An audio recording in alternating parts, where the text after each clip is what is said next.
Hello guys and welcome back to the channel. In this video I'm going to show you how you can make a ruler in Canva. So let's get started. So first, it depends on you whether you want the ruler for your own needs or you want to add that as an icon within the image. If you wish to add that as an icon within the image, you're going to go to Elements tab and search for ruler over here, press enter, and you'll be able to see numerous icons of rulers. If you wish to add this one, you're going to click on it. You can change the color according to your own choice. Let's go with white. And now this is how you can add a ruler as an icon to an image.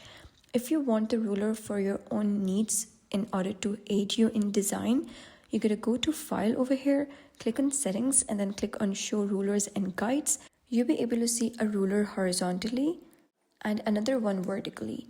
So let's say this is the ruler. You gotta double click on it and you can move the ruler over here, and now you can see we have a ruler and you can design all of your elements according to this ruler. So that was basically how you can make a ruler in Canva. So if you find this guide helpful, please consider subscribing and leaving a like.